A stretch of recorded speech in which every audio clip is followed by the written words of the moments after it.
What's going on, you guys? It's your boy Manu. Today I'll be doing a video discussing Steph Curry's dark secret. Now, when it comes to Steph Curry, there is no denying in my mind that he is the greatest shooter to ever play the game of basketball. Yes, I know that there's going to be a lot of people, a lot of old heads mainly discussing, saying things like, what about Reggie Miller? What about Ray Allen? And a lot of people, they do have those two around the top when it comes to being the best shooter. Now, don't get me wrong, Ray Allen and Reggie Miller, they both do have a prestigious record of making a lot of clutch shots. And when I say the best shooter, I don't necessarily mean the most clutch shooter, because I'm not gonna lie.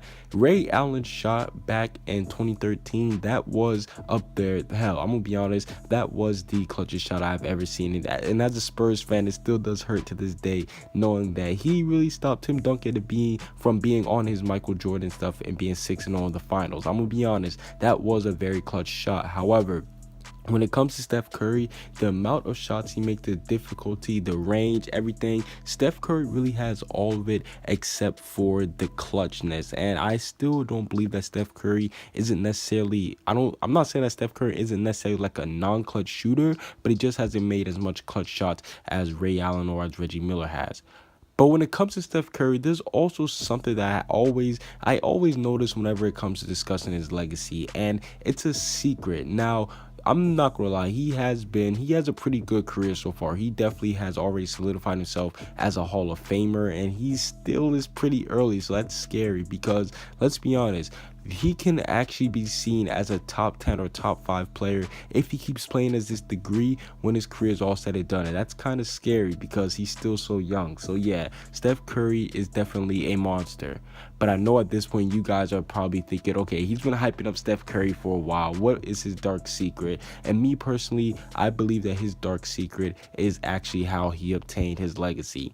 Now, just like I said earlier, Steph Curry, he does have a pretty good legacy so far. He is a two-time MVP, the first unanimous MVP, along with and 2 NBA championships. So just looking at that alone, you can say he's a Hall of Famer. But like I said, whenever I look at his legacy, there is always something dark about it. And starting off, we're going to go back to the MVP. Now, the first MVP that he won, there's already some debates that James Harden should have won. And that's not really something too bad because usually when it comes to MVP voting, there's always going to be either one or two other people that could have won the MVP that year. But a lot of players and a lot of people, they do think that James Harden did get robbed that year.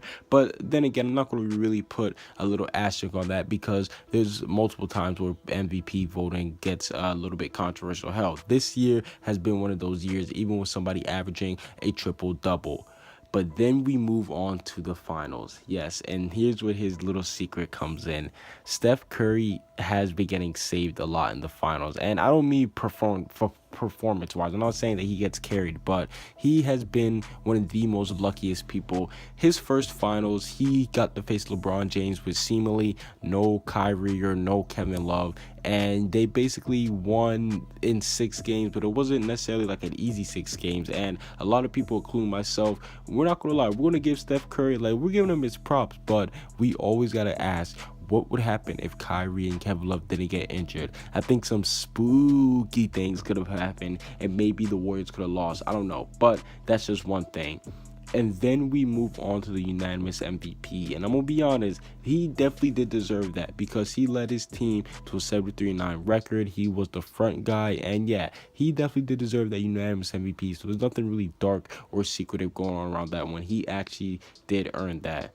But then we move on to the finals, and this is when it gets dark because he was up 3-1. Yes, the unanimous MVP was up 3-1, and regardless of what you say about Draymond getting suspended or not, they had chances to win 3 games before the Cavs. Like, think about it. It's easier to win 1 more game than it is to win 3 more games, regardless if Bogut and Draymond got hurt. And not to mention the fact that they did get to play with Draymond being back. It's not like they lost Draymond for 2 games. They had 2 games to play with Draymond, and he could have did something if people really think that Draymond's that much of an impact. But yeah, Curry, they ended up losing that finals, and yeah, that was a really, really bad record.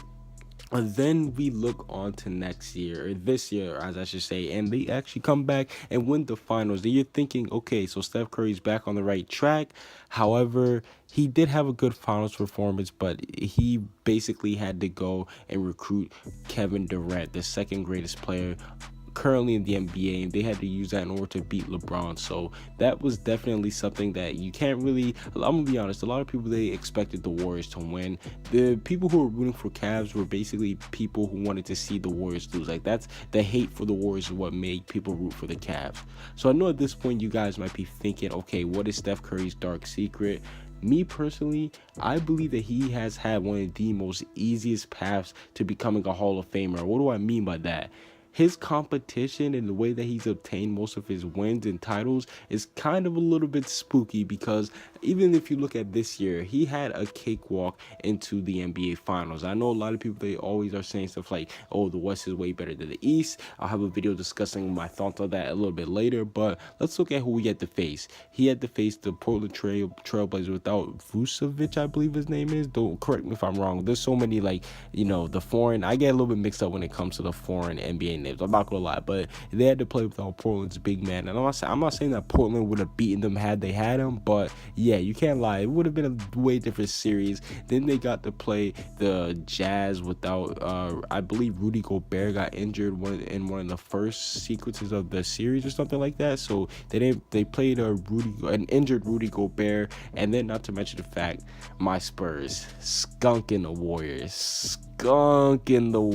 25. Zaza Pachulia comes up, it gives him the people's elbow, and then he basically makes Kawhi Leonard get injured, and they got to face an injured Spurs. And then not to mention the fact that they even got to face a Cavaliers team that was definitely undermanned compared to the Warriors. So yeah, Steph Curry, he has definitely had one of the most easiest routes when it comes to actually winning and obtaining his stuff. And me personally, I believe that's his darkest secret when you're looking at his career. Now, I'm not saying that Steph Curry doesn't have a chance to redeem some of himself, because he's still pretty young. So if he comes out here and if he still performs the way that he does, then I believe that he'll be able to restore his legacy and actually have, I guess you could say, I don't want to use this word because all right, I'm going to say respectable, but when I say respectable, I'm not making it seem like that I don't respect Steph Curry, but his career will be a lot more respectable. I guess that's the only word I can use. If he does come out here, if he does, I guess you could say, do it a different. If there isn't so many asterisks on how he obtained his way, I think that'll be a better way for Steph Curry to prove himself. But that's basically it for this little video. Comment what you guys see down below. Subscribe if you haven't. Peace out.